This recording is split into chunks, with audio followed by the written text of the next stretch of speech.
오늘 대결한 책은 더 기벌, 기억 전달자와 동물농장, 조지 오웰의 작품입니다. 챕터 1, 스펙 비교. 먼저 동물농장의 스펙을 알아보겠습니다. 동물농장, 굉장히 익숙한 책이죠. 작가는 앞서 말했듯 조지 오웰이 작성했습니다. 그가 지은 다른 작품은 대표적으로 1984가 있습니다. 동물농장의 출판 연도는 1945년입니다. 또 몇 가지 특이점이 있는데 애니메이션으로도 제작되었고 해리포터처럼 여러 출판사에게 여러 번 거절당했지만 결국 필독서가 된 베스트셀러입니다. 두 번째, 기억전달자입니다.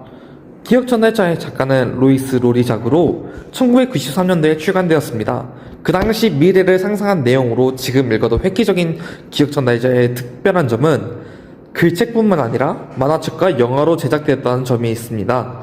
특히 영화는 2014년도에 개봉하였고 출연진들 중 세계적인 영화배우이자 가수인 테일러 스위프트도 출연했다는 점에 있습니다. 챕터 2, 줄거리. 다음은 두 책의 줄거리입니다. 조지 오웰의 동물농장은 똑똑한 메이저 영감의 죽음으로부터 시작됩니다. 메이저 영감의 죽음이 평소에 모질게 대하던 악동 농장주 존슨을 몰아내자라는 혁명의 계기가 되었고 결국 혁명은 성공하게 됩니다.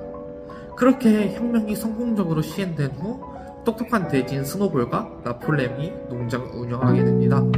하지만 서로의 갈등이 심해지게 됩니다. 그렇게 서로의 갈등이 쌓여가던 어느 날 나폴레옹이 자신이 몰래 키우던 개들을 이용하여 스노볼을 몰아내고 자신의 독재가 시작됩니다. 그리고 시간이 지나고 세대 교체가 일어나고 동물들이 존슨을 잊어가며 힘든 삶을 살고 있는 와중 여러 사건과 해가 지나가고 결국 나폴레옹과 인간들이 손을 잡는 것을 마지막으로 어느 것이 돼지의 얼굴이고 어느 것이 인간의 얼굴인지 구별할 수 없었다는 대사를 마지막으로 이야기를 마치게 됩니다. 기억 전달자의 줄거리는 전체적으로 바라보는 동물농장과 다르게 조네스의 시점으로 시작됩니다. 조네스가 살고 있는 사회는 어떤 욕구든 약물로 제한하고 무조건적으로 평등하게 살아가는 세계가 속 조네스는 이게 뭐지? 하면서 신기한 현상을 발견하고 사과를 집에 가지고 돌아오게 됩니다. 하지만 놀이터에서 사과를 가지고 돌아오는 것은 규칙에 어긋나기에 다시 사과를 되돌려 놓습니다. 어느 날 꿈에서 자신의 친구인 피오나가 목욕하는 게 꿈에 나온걸. 피오나, 너 도둑.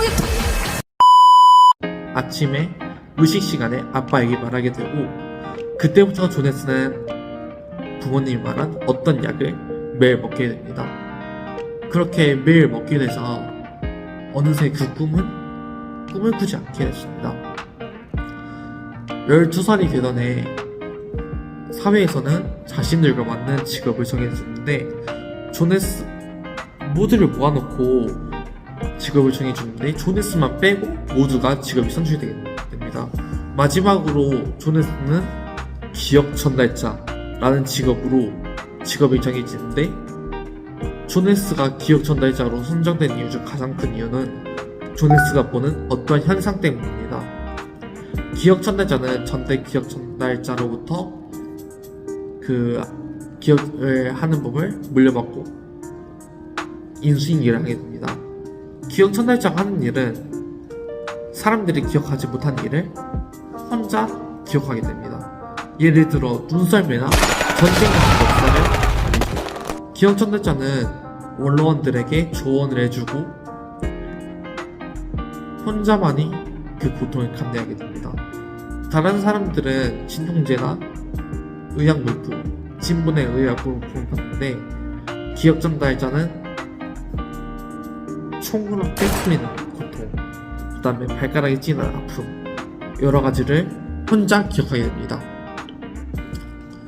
그렇게 기억을 전달받는 과정에서 조네스는 죽음과 거짓에 대한 개념 자체가 없는 모습을 사람들에게서 보고 이러면 안 되겠다는 생각을 가지게 되고 기억을 사람들에게 되찾아 주기로 마음을 먹으며 기억을 되찾는 과정에서 이야기의 막을 내립니다.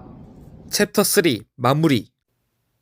두 책을 읽으면서 떠오르는 거는 동물농장 같은 경우에는 서울에 보면서 전두환이 실패하면 반역, 성공하면 혁명 아닙니까?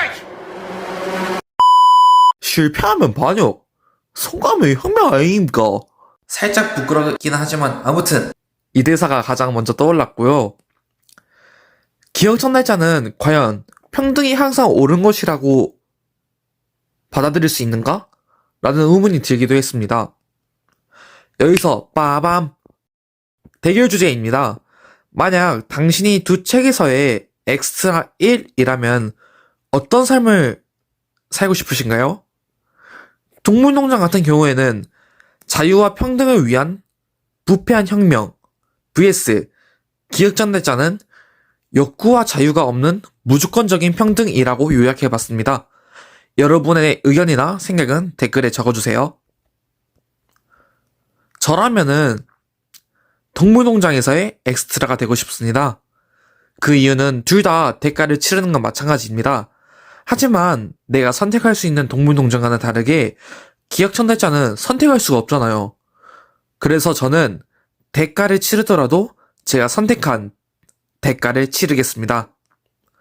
모든 자유는 반드시 책임이 따른다 라고 말하고 싶습니다. 그러니 당신의 자유와 권리에 대해 책임을 지세요.